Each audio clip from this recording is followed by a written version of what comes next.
आज मैं एक बड़े खास मौजू पर कलाम में से आपके साथ बात करूंगा। यहाँ पर कोई ऐसा शख्स है जिसके अंदर कोई खामी हो और उसे लोग पसंद ना करते हो।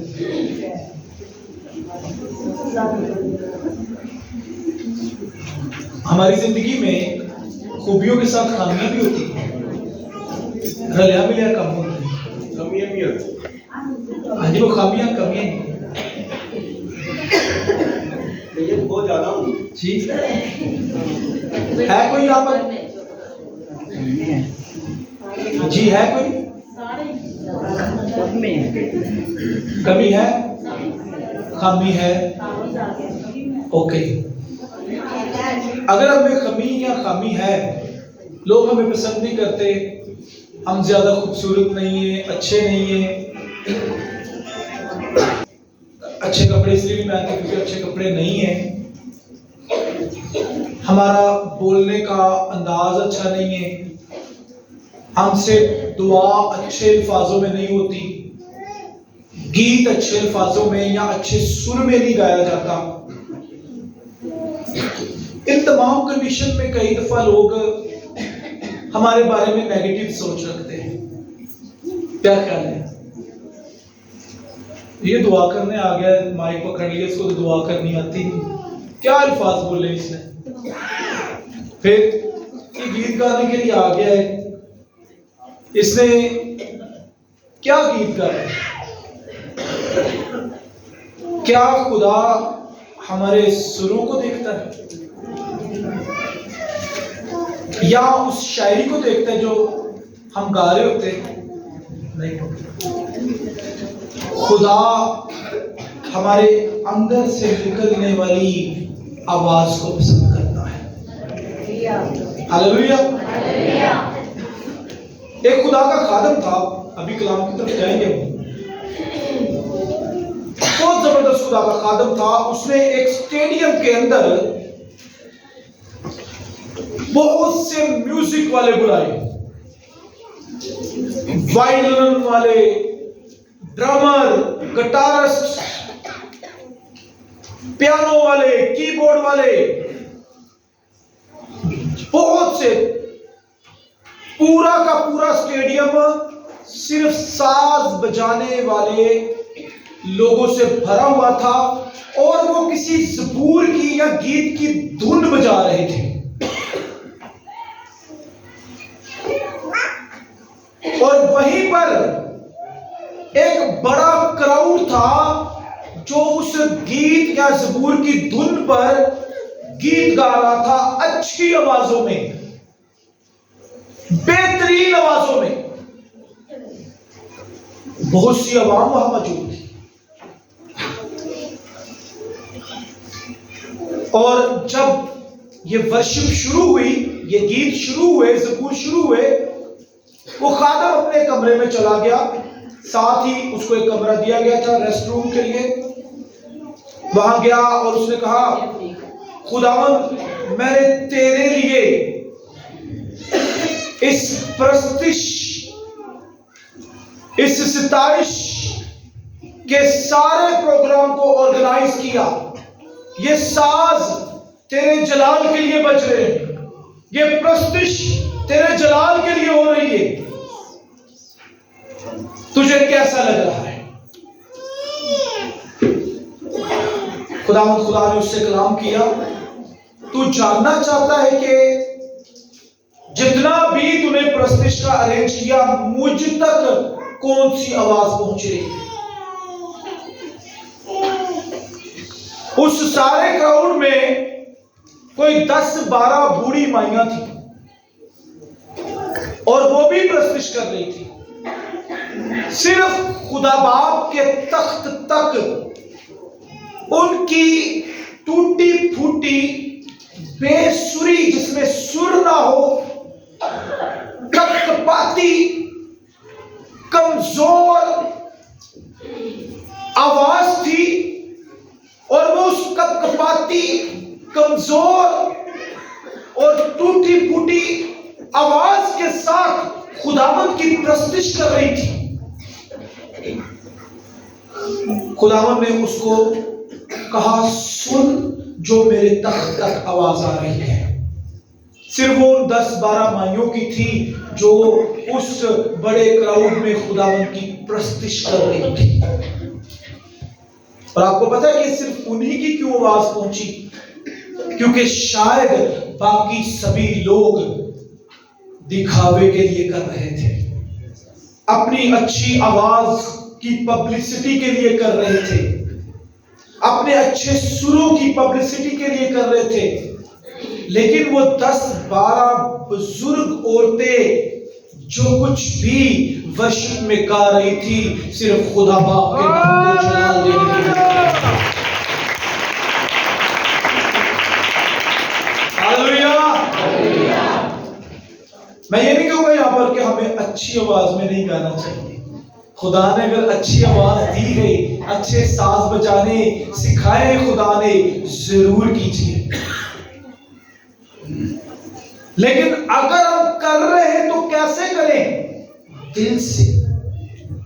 प्रस्तिश अच्छी आवाज में लाजमी होनी चाहिए, लेकिन अगर कोई अच्छी आवाज में प्रस्तिश नहीं कर सकता तो क्या उसे मना कर दिया जाए कि वो ना करे? भाई क्यों ना करे, वो करेगा प्रस्तिश। पहला कुरिन्थियों 6 बाब उसकी 20वीं आयत में लिखा है, हम अपने नहीं बल्कि कीमत से खरीदे गए हैं ताकि हमारे बदनों से उसके नाम को जलाल मिल सके। एक हवाला पढ़ेंगे और फिर हम आगे बढ़ेंगे।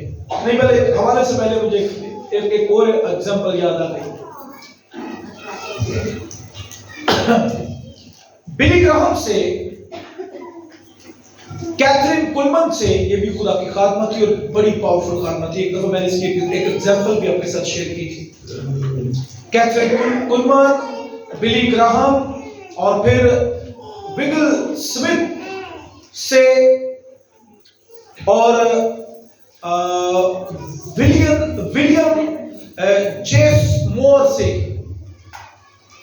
एक शख्स ने सवाल किया कि आप जवानी से लेकर बुढ़ापे तक अब तक खुदावंद की खिदमत कर रहे हैं, अब तक आप खुदा की राह से भटके नहीं, वजह? मैंने बड़े लोगों को खुदावंद का इकरार करते और खुदावंद का इनकार करते देखा है। बहुत से लोगों को खिदमत में खड़े भी देखा और बाद में गुनाह में गिरते हुए भी देखा।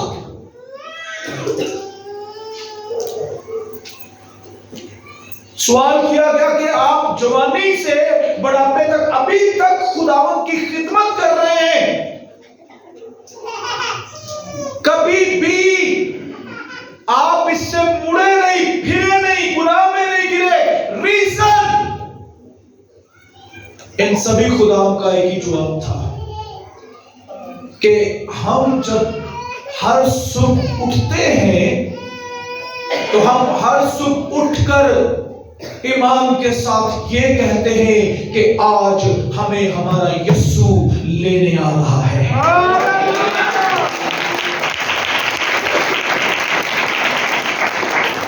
जब हमारे अंदर ये बात होगी ना, हर नई सुबह आप ये कहें कि मेरा यीशु मुझे लेने के लिए आ रहा है। कभी कहा आपने, जब सुबह उठते हैं, एक खुदाम ने ये कहा कि अगर जवानी से लेकर अब तक बूढ़े हो चुके हैं, अगर मसीह में कायम है, तो उसके कायम रहने की वजह यह है कि हमारी हर सुबह इन अल्फाजों के आगाज से होती है कि आज हमारा यीशु हमें लेने के लिए आ रहा है। कितने लोग हैं मान के यीशु हमें लेने आ रहा है? हालेलुया। हवा चे उड़ यीशु ने जदों पिछे ना रह जावी तू चलिया, पिछे ना रह जावी तू चलिए, रूदा ए फरमाना पाए। हालेलुया। कितने लोग आज के बाद हर रोज सुबह दुआ में ये कहेंगे, खुदावन मैं इसलिए जिंदा हूं क्योंकि तू मुझे लेने के लिए आया है। हालेलुया।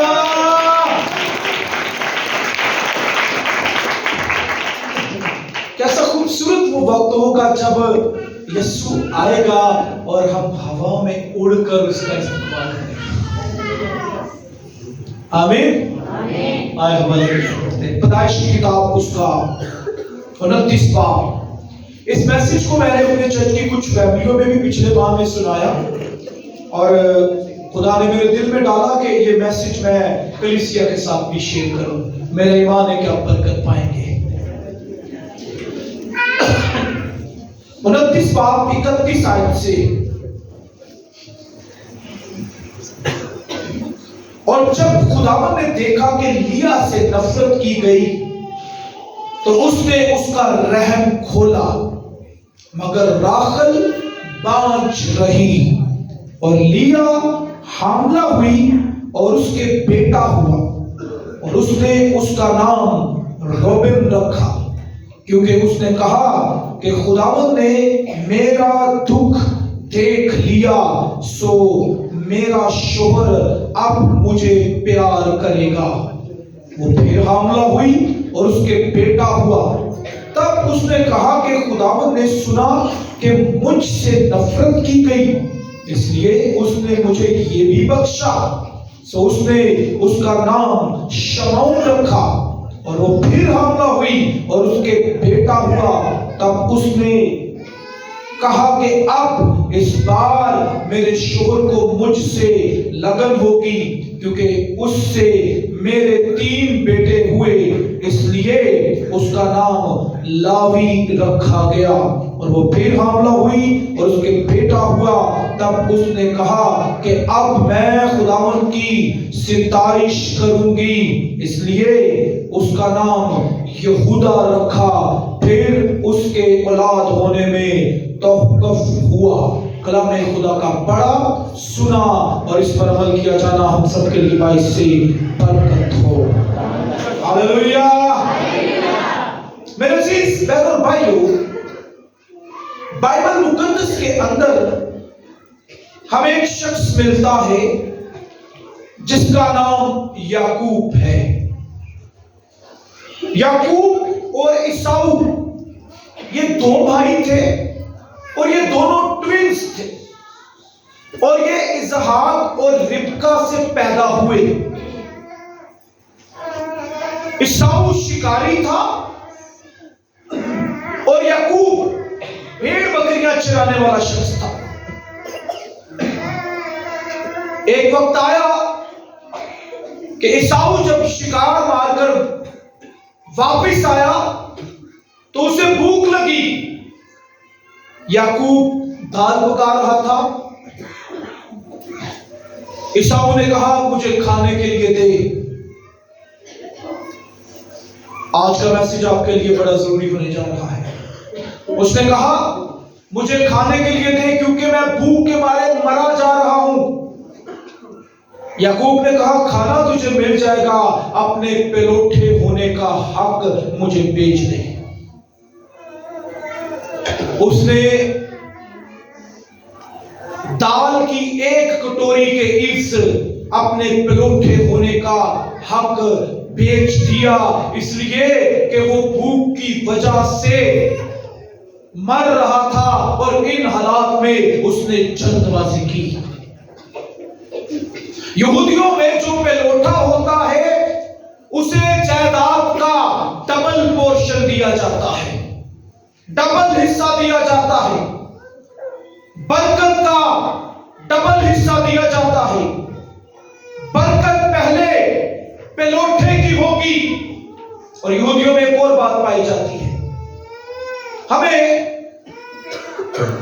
नए अहदनामा के अंदर मुसरफ बेटे की स्टोरी मिलती है। एक बेटे ने कहा ऐ बाप, जायदाद का जो हिस्सा मुझे पहुंचता है मुझे दे दे। और ये यहूदियों में तब होता था जब किसी का बाप मर जाए उस मुसरफ बेटे ने जब अपने बाप से जायदाद का हिस्सा मांगा, इसका मतलब है वो ये कह रहा है मेरा बाप आज के बाद मेरे लिए मर चुका है, मेरे बाप की अब मेरी निगाह में कोई अहमियत नहीं है। यह यहूदियों में पाया जाता है। लेकिन बाप ने किसी बात की परवाह ना करते हुए अपने बेटे को जो उसने कहा उसने दिया। याकूब ने धोखेबाजी से अपने भाई के पलौठे होने का हक दाल की एक कटोरी के इर्द खरीद लिया। कई बार हम भी अपनी जिंदगी के अंदर जल्दबाजी में उन कामों को कर जाते हैं जो हमें नहीं करने चाहिए।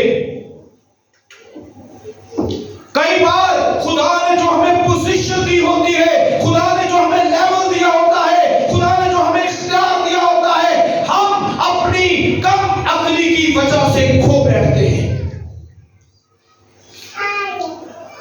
मैंने बहुत से लोगों को बहुत ज्यादा दौलतमंद होते हुए भी देखा और बहुत से लोगों को दोबारा गुर्बत में देखा।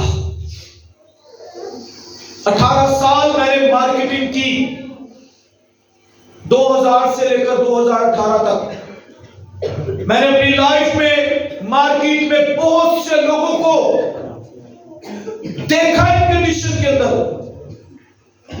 अपनी खिदमत में देखा। मेरे अजीज बहनों और भाइयों, जो पोजीशन खुदा ने आपको दी है, जो इख्तियार खुदा ने आपको दिया है, जो ब्लेसिंग खुदा ने आपको दी है, जिन एरिया में खुदा आपको रखकर सरफराज करना चाहता है, कभी भी उन जगहों को छोड़ ना दे, उस पोजीशन को छोड़ ना दे। कलाम में लिखा है लफ्ज मार डालते हैं। कई बार खुदा जो कुछ हमें देता है, जो पोजीशन हमें देता है, जो लेवल हमें देता है, कई बार हम अपनी कम अकली की वजह से, जल्दबाजी की वजह से, जज्बात की वजह से क्या करते हैं, खो बैठते हैं। हिंदी के दो लफ्ज हैं, ये दो बहनें हैं, मैं दो बहनें कहूंगा इनको। एक है कल्पना और एक है भावना। उर्दू ट्रांसलेशन क्या होगी इसकी? कल्पना और भावना। शायद ये इंडिया में लोग नाम भी रखते हो। कल्पना कहते हैं सोच और भावना कहते हैं जज्बात। ये दो बहनें हैं।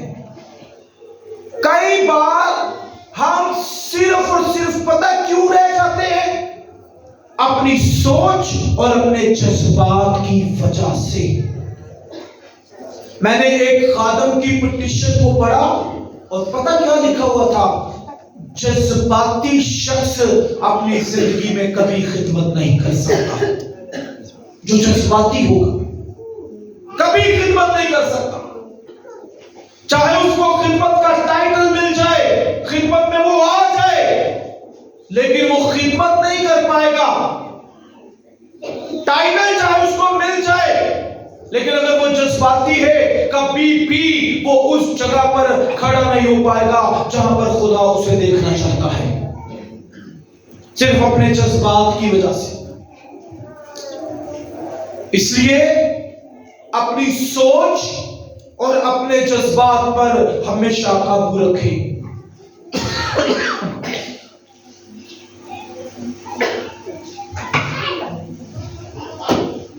याकूब ने अपने भाई के पिलौठे होने का हक ले लिया। अभी कुछ अर्सा गुजरा ही था, इसहाक ने ईसाऊ को बुलाया और उससे कहा, जा मेरे लिए लजीज खाना बना कर ला, शिकार मार कर ला, मैं तुझे बरकत देना चाहता हूं। मां सुन रही थी। मां ने क्या कहा? रिबका ने कहा याकूब को बुलाकर के रेवड़ में से एक बकरी का बच्चा ला ताकि मैं तुझे बना कर दूं, और तू क्या करना, अपने बाप के पास खाना लेकर जाना, और जो उसकी खाल होगी वो मैं तेरे जिस्म पर लगा दूंगी, क्योंकि तेरे भाई ईसाऊ के जिस्म पर क्या है? बाल है। और यही हुआ। याकूब खाना बनाकर ले गया जो उसकी मां ने उसको दिया था, और उससे कहा कि मैं ईसाऊ हूं। इसहाक ने कहा इतनी जल्दी तो शिकार ले भी आया, ये तुझे इतनी जल्दी कैसे मिल गया? उसने क्या जवाब दिया? उसने कहा खुदा मेरे साथ है। हालेलुया। असली तो याद रखे, कभी कभी खुदा पता क्या करता है? खुदा हमारे हालात की सिमत को तब्दील कर देता है। एलिया के दौर में काल पड़ा काल, और खुदा एलिया से क्या कहता है? सारपत में चला जा, वहां पर मैंने एक बेवा को हुक्म दिया है, वो तुझे खाना देगी। कमाल नहीं हो गया ये? आपको समझ आई इस बात की? मुल्क में काल है और खुदा भेज किसके पास रहा है? जिंदा आपके पीछे कोई नहीं गा, वो कितनी रोटी पूरी करेगी खादमदी? एलिया सोचता होगा खुदावंद किसी की दौलतमंद के घर में भेजना था, अगर तू भेज भी रहा था। 3.5 साल तक उसने बेवा के घर में खाया। याद रखे, कभी कभी खुदा हमारी जिंदगी में हालात को इस तरह से तब्दील करता है कि जहां हमें कुछ नजर नहीं आ रहा होता, वहां ही हमारे लिए सब कुछ होता है। हालेलुया। खुदा हमें बरकत देता है। याकूब खाना लेकर आ गया, और क्या किया इसहाक ने? उसे टटोला, उसे चेक किया।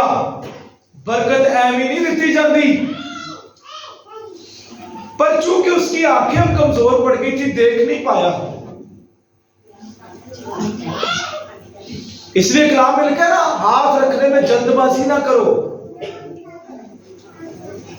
बरकत, किसी को भी बरकत जो है हम ऐसे नहीं दे सकते। इसहाक ने अच्छे तरीके से वेरीफाई किया, लेकिन अजीजों याद रखे, ये खुदा का मंसूबा पूरा होने जा रहा था।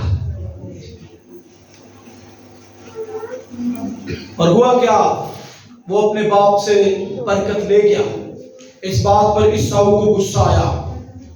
ईसाऊ ने कहा मैं इसे जिंदा नहीं छोड़ूंगा, पहले परोठे होने का ले गया और अब मेरी बरकत भी ले गया, छोड़ूंगा इसको। उसकी मां को इस बात का पता चल गया, फिर मां बचाने के लिए आ गई। ए मामा बच्चे बचा दिया बड़ा ही प्यो कुटदा हुए थे, की ख्याल है जी? प्यो लांदा होएगा, चल छड़ दे बस कर, तू मार के चले गए।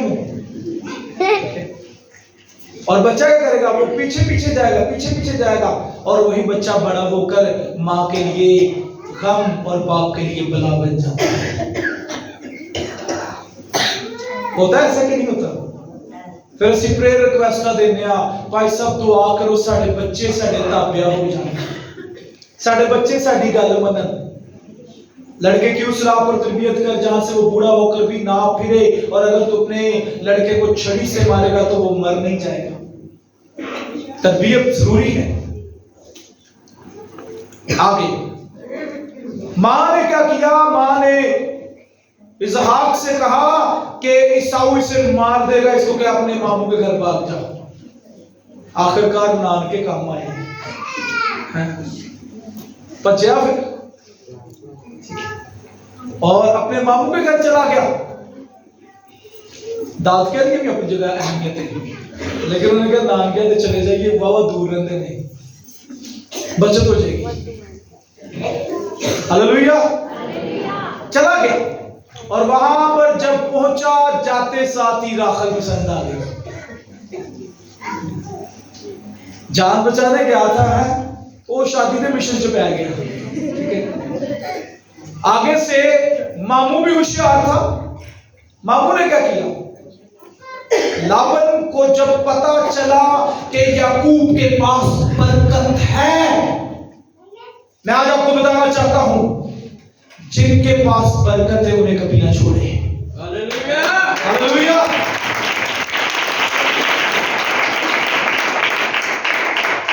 आज बहुत से लोग हैं जो ज़ाहरी नमूदो नुमाइश के लिए, ज़ाहरी चीजों के लिए, ज़ाहरी कामों के लिए मुख्तलिफ लोगों को अपनाए हुए हैं, लेकिन जिनके पास बरकत है उनके पास नहीं ठहरते। हालेलुया। उसके मामू को पता चला कि इसके पास बरकत है। उसने कहा राखल से तेरी शादी हो जाएगी, 7 साल मजदूरी कर। 7 साल मजदूरी की और 7 साल इस तरह गुजर गए राखल की मोहब्बत में जैसे 7 दिन होते हैं। इस तरह गुजर गए, पता ही नहीं चला। और हुआ क्या, राखल की बजाय उसकी शादी लिया से कर दी। धोखा दे के आया सी ना, ते को भी धोखा ही मिलिया। फिर की ख्याल है, असि किसी को धोखा दईए तो साडे नाल धोखा ना होवे, जो हो सकता है? नहीं हो सकता। धोखा देकर आया था अपने भाई को, और आगे से उसके साथ क्या हुआ, मामू ने लिया के साथ उसकी शादी कर दी।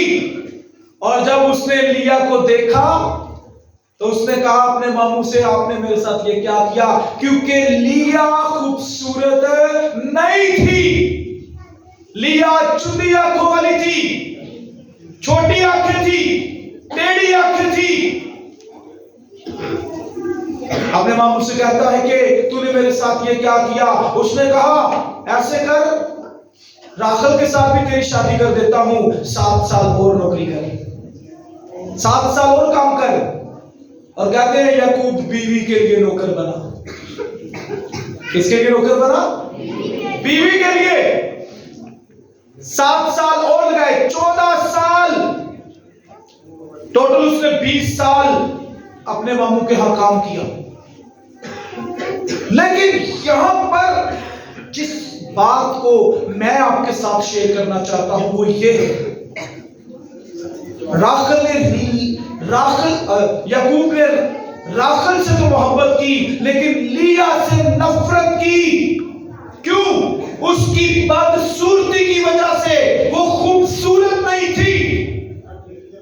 आज बहुत से लोग हमें सिर्फ इसलिए रिजेक्ट कर देते हैं कि आप खूबसूरत नहीं, बात कर देते हैं।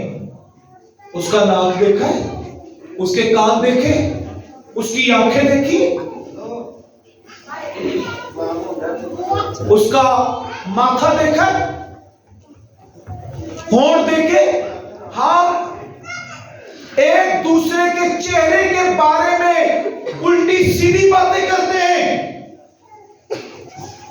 अजीजों याद रखे, खुदा ने इंसान को अपनी सूरत पर, अपनी शबीह पर, अपनी मानंद बनाया है। याकूब सिर्फ उससे इसलिए नफरत करता है कि वो खूबसूरत नहीं है। खुदा ने कहा अच्छा ये बात है, अब जो खूबसूरत नहीं है ना, जिसको तूने रिजेक्ट किया है, मैं उसे एक ऐसा मर्तबा दूंगा कि दुनिया उसे देखेगी। हालेलुया। और क्या मर्तबा दिया? 4 बेटे बारी बारी पैदा हुए।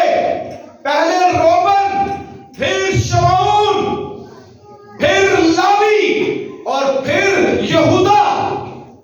लिया से टोटल 6 बेटे पैदा हुए थे। 2 बेटे इसकी लोनी से पैदा हुए, वो भी इसी के थे, 8। लावी पैदा हुआ, यहूदा पैदा हुआ। अजीजों याद रखे, जिससे नफरत की गई, खुदा ने उसको ही रहम की बरकत दी।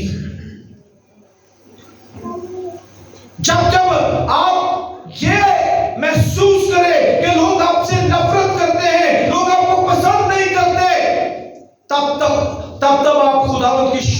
जारी करे कि मेरा खुदा मुझे पसंद करता है, मेरा खुदा मुझसे मोहब्बत करता है और वो मुझे सरबुलंद करेगा।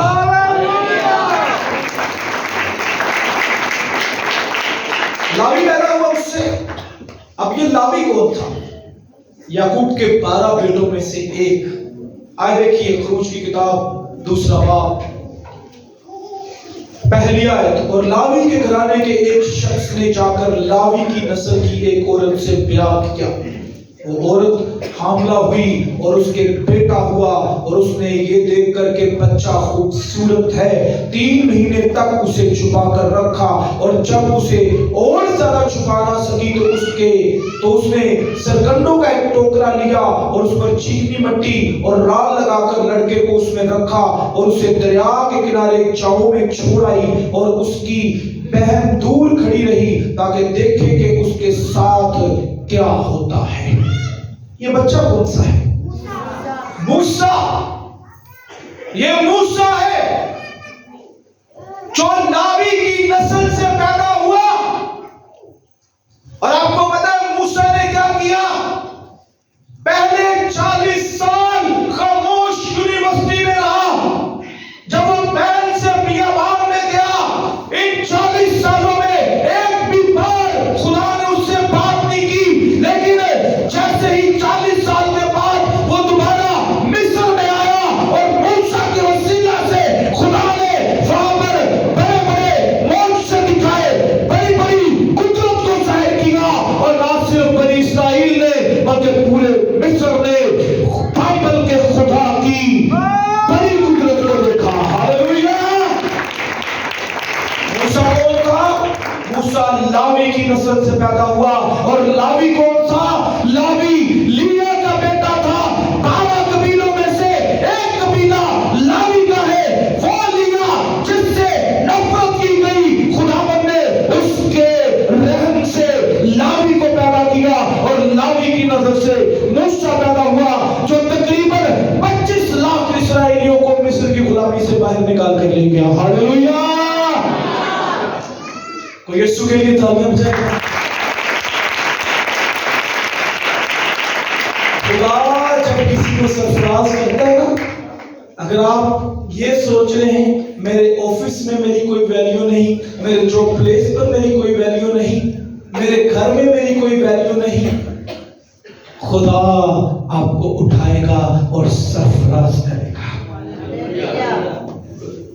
आमीन। नंबर नेक्स्ट, चौथा बेटा कौन सा पैदा हुआ? यहूदा। नकाशवा की किताब में लिखा है यहूदा के कबीले का वो बब्बर जो दाऊद की असल और सुबह का रोशन सितारा है। और ये कौन है? यीशु मसीह। यीशु मसीह किसके कबीले से था? यहूदा के कबीले से। दाऊद किसके कबीले से था?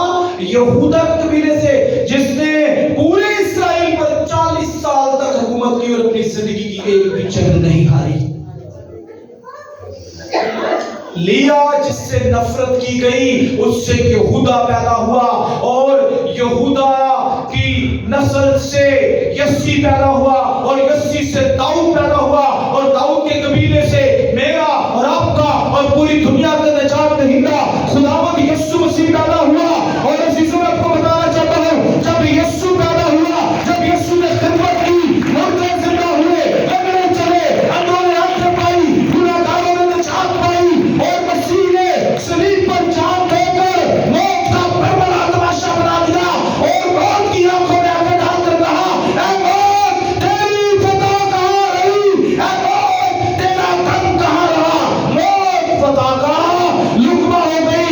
यही यीशु है जो दाऊद के कबीले से, दाऊद जो है यहूदा के कबीले से और यहूदा उसका बेटा है जिसका नाम लिया है, जिससे नफरत की गई। हालेलुया। हमारा खुदा इस कदर असीम है कि जिससे नफरत की गई थी, लोग चाहे आपसे नफरत करे, खुदा आपसे मोहब्बत करता है। लोग चाहे आपको रिजेक्ट कर दे, खुदा आपको एक्सेप्ट करता है। लोग चाहे आपको बुरा भला कहे, खुदा आपके लिए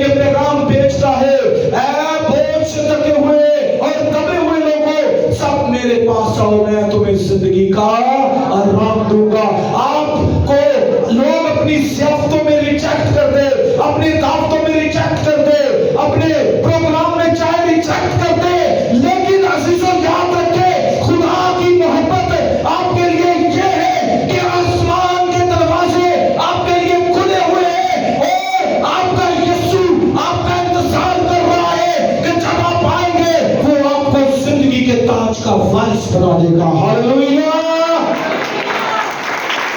इसलिए वो लोग जो एहसास कमतरी में जिंदगी गुजारते हैं, एहसास नदामत में जिंदगी गुजारते हैं, वो लोग जो आज भी अपने आप को वैल्यूएबल नहीं समझते, अपने आप को कुछ नहीं समझते, अजीजों आप कुछ हैं, और आप पता क्या है, आप सब खुदा के बेटे और बेटियां हैं।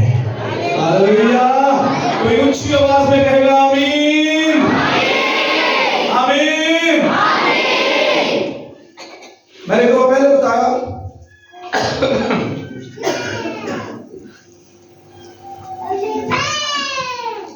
बनी इस्राएल के दरमियान और मूसा और हारून में बहस छिड़ी। क्या बहस छिड़ी? बनी इस्राएल के लोगों में कुछ लोगों ने बगावत की और उन्होंने कहा क्या खुदा सिर्फ मूसा और हारून से बातें करता है, वो तो हमसे भी करता है। तो आज के बाद मूसा और हारून की छुट्टी हम काम करेंगे। क्या ख्याल है? होता है ना ऐसे हमारे साथ। तो जिसे खुदा सिलेक्ट कर लेता है उसे कोई रिजेक्ट कर सकता है? नहीं कर सकता। ठीक है। जिन्होंने बगावत की उनके लिए जमीन खुल गई, नीचे चले गई पूरी की पूरी फैमिली। हुआ क्या? मूसा ने हारून से कहा बनी इस्राइल के 12 कबीलों के मुताबिक 12 छड़ियां ले और जो तेरी छड़ी होगी उस पर लावी लिख देना। लावी किसका बेटा था? लिया था। अपनी छड़ी पर लावी लिख देना और इनको जाकर खैमा इज्तिमा में रख देना, खुदा की हजूरी में रख देना। ये मैंने मैसेज सुनाया था, खुदा की हजूरी में चीजें बदलती हैं। हालेलुया। उधर रख देना। और हुआ क्या? जब वो रख दी, अगले दिन सुबह बाकी 11 कबीलों की छड़ियों पर कुछ नहीं लगा हुआ था। जिस छड़ी पर लावी लिखा हुआ था ना, हारून की छड़ी पर, उस पर कलियां और पके हुए बादाम लगे हुए थे। हालेलुया।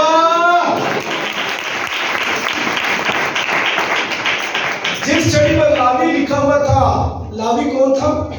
लिया का बेटा, जिससे नफरत की गई। आज आप सब इस बरकत को लेकर जाएं।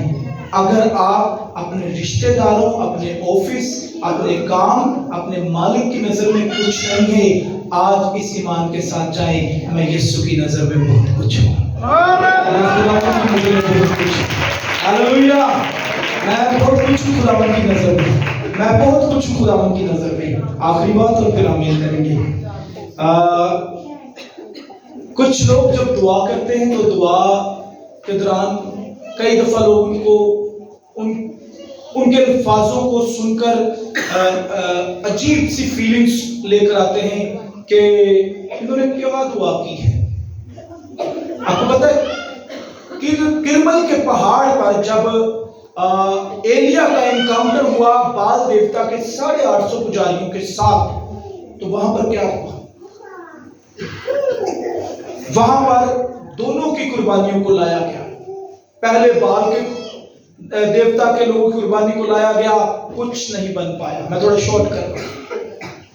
फिर एलिया ने कुर्बानी देनी थी और एलिया ने क्या किया? मज़बा बनाया। और मज़बा कैसे बनाया? खुदा ने कहा मैदान में पत्थर पड़े उठाना। बनी इस्राएल के हिसाब से 12 पत्थर ले आया और उनसे ये मज़बा बना दे। और उसने मैदान में से पत्थर उठाए और खुदा ने साथ उसको ये भी कहा पत्थरों को तराशना नहीं है। ये जो लोग बातें करते हैं ना कि इसने क्या दुआ की है, क्या अल्फाज थे इसके, भाई जो अल्फाज दिल से निकलते हैं खुदा उन्हें सुनता है।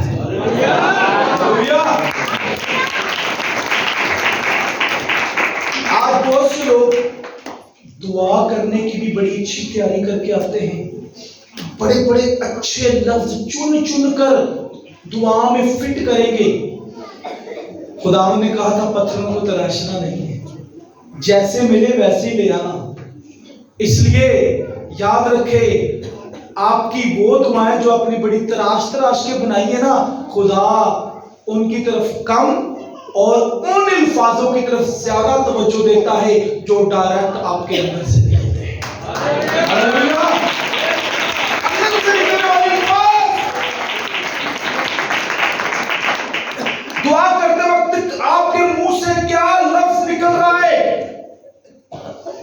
तराशा हुआ चाहे ना हो, वो बनाया हुआ संवारा हुआ ना हो, लेकिन अगर उन दुआया अल्फाज में सच्चाई है, खुदा आपको बरकत देगा। हन्ना ने जब खुदावंद के घर में दुआ की, एक बात बताऊं मैं आपको, हन्ना की दुआ में आमीन नहीं था, उसकी दुआ में आमीन नहीं था। तब तक दुआ करती रही जब तक खुदा एली कहन को पैगाम नहीं देता, जा इससे क्या कि आइंदा आने वाले मौसम बहार में खुदा तुझे बेटे की बरकत देगा। हालेलुया। हम दुआ करते और आमीन करते, मसला हल हो गया ना हो गया, उसकी दुआ में आमीन नहीं था। तब तक दुआ जारी रखे, आमीन ना करे जब तक खुदा की तरफ से जवाब नहीं आ जाता। अपनी जिंदगी में इस तरह से दुआ करें, इस तरह से खुदा को पुकारे, छोड़ दे ऐसी हर सोच को कि कोई मेरे लिए क्या नजरिया रखता है, क्या सोच रखता है, मेरे बारे में क्या अल्फाज बोलता है। जब खुदा आपकी तरफ है तो फिर कौन आपका मुखालिफ है। इसलिए अपनी जिंदगियों को खुदावंद में वक्फ करे, खुदावंद में अपने आप को बेबस कर दे। खुदावंद आपको ऑनर देता है, खुदावंद आपको रिस्पेक्ट देता है। कोई इज्जत दे या ना दे, खुदावंद आपको इज्जत देता है। मेरी बहनों, शायद आपके घर में आपका शोहर आपको रिस्पेक्ट ना देता हो, लेकिन यीशु जो आपका खुदावंद आपको रिस्पेक्ट देता है, और वही आपके शोहर की जिंदगी को बदल देता है। वो सी बहनें शायद अपने शोहर को रिस्पेक्ट ना देती हो,